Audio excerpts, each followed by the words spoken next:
बृहस्पतिवार के दिन जो भी व्रत करे उसको चाहिए कि वह दिन में एक ही समय भोजन करे, क्योंकि बृहस्पतेश्वर भगवान का इस दिन पूजा होता है। भोजन पीले चने की दाल का करे, परंतु नमक नहीं खावे और पीले वस्त्र पहने, पीले ही फूलों का प्रयोग करे, पीले चंदन से पूजन करे। पूजन के बाद प्रेम पूर्वक गुरु महाराज की कथा सुननी चाहिए। इस व्रत को करने से मन की इच्छाएं पूरी होती है और बृहस्पति महाराज प्रसन्न होते हैं। धन, पुत्र, विद्या तथा मनवांछित फलों की प्राप्ति होती है। परिवार को सुख तथा शांति मिलती है। इसीलिए यह व्रत सर्वश्रेष्ठ और अति फलदायक है। सब स्त्री व पुरुषों के लिए है। इस व्रत में केले का पूजन करना चाहिए। कथा और पूजन के समय मन, क्रम, वचन से शुद्ध होकर जो इच्छा हो बृहस्पतेश्वर से प्रार्थना करनी चाहिए। उसकी इच्छाओं को बृहस्पति देव अवश्य पूर्ण करते हैं, ऐसा मन में दृढ़ विश्वास रखना चाहिए। अथ श्री बृहस्पतिवार व्रत कथा। एक समय की बात है, भारतवर्ष में एक नृपति राज्य करता था। वह बड़ा ही प्रतापी और दानी था। वह प्रतिदिन मंदिर में दर्शन करने जाता था तथा ब्राह्मण और गुरु की सेवा किया करता था। उसके दरवाजे से कोई भी निराश नहीं लौटता तथा वह प्रत्येक गुरुवार को व्रत रखता एवं पूजन करता था। हर दिन गरीबों की सहायता करता था, परंतु यह सब बातें उसकी रानी को अच्छी नहीं लगती थी। वह न व्रत करती और न किसी को एक दमड़ी तक दान देती तथा राजा से भी ऐसा करने से मना करती थी। एक समय की बात है, राजा शिकार खेलने वन को गए थे। घर में रानी और दासियां थी। उस समय गुरु बृहस्पति देव एक साधु का रूप धारण कर राजा के दरबार पर भिक्षा मांगने गए तथा भिक्षा मांगी तो रानी कहने लगी, हे साधु महाराज, मैं इस दान और पुण्य से तंग आ गई। मेरे से तो घर का कार्य समाप्त नहीं होता। इस कार्य के लिए पति देव ही बहुत है। आप इस प्रकार की कृपा करें कि सब धन नष्ट हो जाए तथा मैं आराम से रह सकूं। साधु बोले, देवी, तुम तो बड़ी विचित्र हो। संतान और धन से कोई दुखी नहीं होता है, इसको सभी चाहते हैं। पापी भी पुत्र की और धन की इच्छा करता है। आप अपने पास धन अधिक हो तो भूखे मनुष्यों को भोजन कराओ, प्याऊ लगाकर ब्राह्मण को दान दो, धर्मशाला बनवाओ, कुआं, तालाब, बावड़ी, बगीचे आदि का निर्माण कराओ, निर्धन मनुष्यों की कुंवारी कन्याओं का विवाह कराओ और अनेकों यज्ञादि कर्म करो। इस प्रकार के कर्मों से आपका कुल और नाम परलोक में सार्थक होगा एवं स्वर्ग की प्राप्ति होगी। मगर वह रानी इस बातों से खुश न हुई। वह बोली, हे साधु महाराज, मुझे ऐसे धन की भी आवश्यकता नहीं जिससे और मनुष्यों को दान दूं तथा जिसको रखने उठाने में मेरा सारा समय ही बर्बाद हो जाए।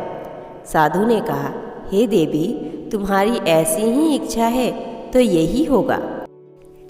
मैं तुम्हें बताता हूँ, वैसा ही करना। बृहस्पति के दिन गोबर से घर को लीपना, अपने केशों को धोना, केशों को धोते समय स्नान करना, राजा से कहना वह हजामत करवाए, भोजन के समय मांस मंदिरा खाना, कपड़ा धोबी के यहाँ धोने डालना। इस प्रकार 7 बृहस्पतिवार करने से तुम्हारा सब धन नष्ट हो जाएगा। ऐसा कहकर वहाँ से साधु अंतर ध्यान हो गए। रानी ने साधु के कहने के अनुसार ही किया। 3 बृहस्पतिवार ही बीते थे कि उसका सब धन नष्ट हो गया। राजा व रानी भोजन के लिए दोनों समय तरसने लगे तथा सांसारिक भोगों से दुखी होकर रहने लगे। तब राजा रानी से कहने लगे कि हे रानी, तुम यहाँ पर रहो, मैं दूसरे देश को जाऊँ, क्योंकि यहाँ पर मुझे सभी मनुष्य जानते हैं, इसीलिए कोई कार्य भी नहीं मिल सकता। देश चोरी परदेश भी बराबर है। ऐसा कहकर राजा परदेश चल गए। वहाँ जंगल को जाता तथा लकड़ी काट कर लाता और शहर में बेचता। इस तरह जीवन व्यतीत करने लगा।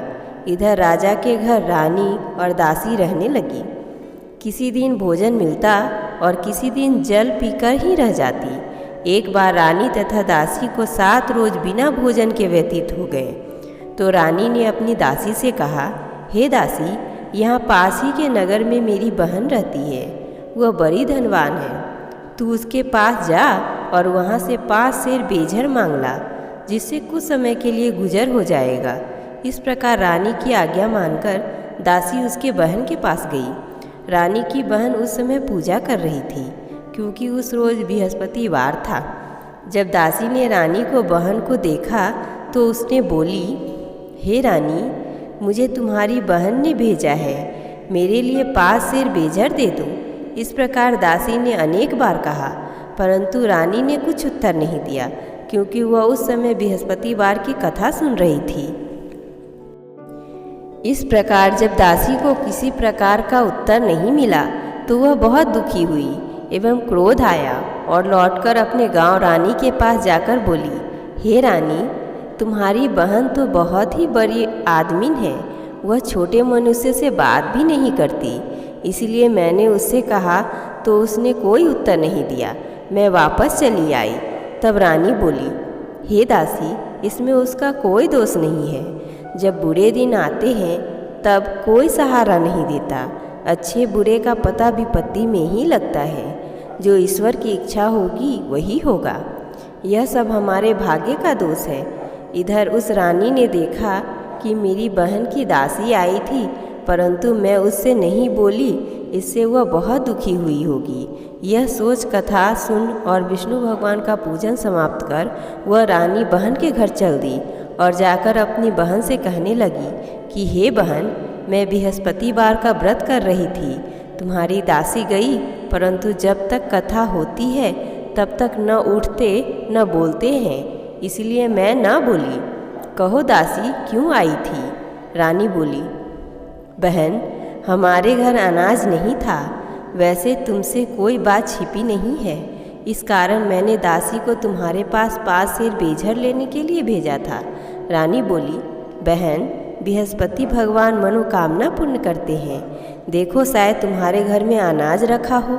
इस प्रकार का वचन रानी ने जब सुना तो घर के अंदर गई और वहाँ उसे एक घड़ा बेझर से भरा मिल गया।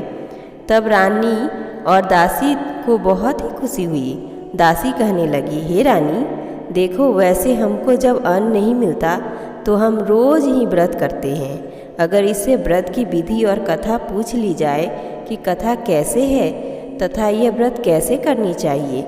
रानी की बहन ने कहा, गुरु के व्रत में चने की दाल व मुनक्का से विष्णु भगवान को केले की जड़ में पूजन करे तथा दीपक जलावे, पीला भोजन करे तथा कहानी सुने।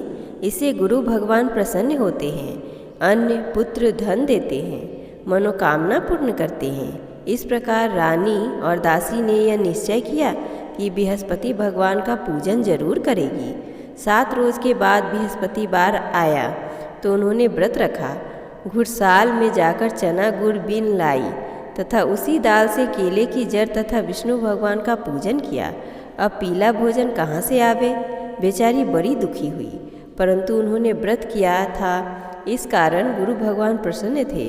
वे दोनों थालों में सुंदर पीला भोजन लेकर आए और दासी को देकर बोले, हे दासी, यह तुम्हारे और रानी के लिए भोजन है, तुम दोनों करना। दासी भोजन पाकर बड़ी प्रसन्न हुई और रानी से बोली, चलो रानी जी, भोजन कर लो। रानी को इस विषय में कुछ पता न था, इसीलिए वह दासी से बोली, तू भोजन कर, क्योंकि तू हमारी व्यर्थ में हंसी उड़ाती है। दासी बोली, एक महात्मा भोजन दे गया है। रानी कहने लगी कि वह भोजन तेरे लिए दे गया है, तू ही भोजन कर। दासी ने कहा, वह महात्मा हमको 2 थाली में भोजन दे गया है, इसीलिए हम और तुम दोनों ही साथ साथ भोजन करेंगी। इस प्रकार रानी और दासी दोनों ने गुरु भगवान को नमस्कार कर भोजन आरंभ किया तथा अब वे प्रत्येक बृहस्पतिवार को गुरु भगवान का व्रत और विष्णु भगवान का पूजन करने लगी। बृहस्पति भगवान की कृपा से फिर रानी और दासी के पास धन हो गया, तो रानी उसी प्रकार आलस्य करने लगी। तब दासी बोली, देखो रानी, तुम पहले इस प्रकार आलस्य करती थी, तुम्हें धन के रहने में कष्ट होता था, इस कारण सभी धन नष्ट हो गया। अब गुरु भगवान की कृपा से धन मिला है तो फिर तुम्हें आलस्य होता है। बड़ी मुसीबतों के बाद हमने धन पाया है, इसलिए हमें दान पुण्य करना चाहिए। भूखे मनुष्यों को भोजन करवाना, प्याऊ बनवाओ, ब्राह्मणों को दान दो, तालाब, बाबरी आदि का निर्माण कराओ, मंदिर पाठशाला बनवाकर दान दो, कुंवारी कन्याओं का विवाह कराओ, धन शुभ धर्म कर्मों में खर्च करो, जिससे तुम्हारे कुल का यश बढ़े तथा स्वर्ग प्राप्त हो और इसमें पितर भी प्रसन्न होंगे। तब रानी ने इस प्रकार के कार्य करने आरंभ किए। काफ़ी यश फैलने लगा।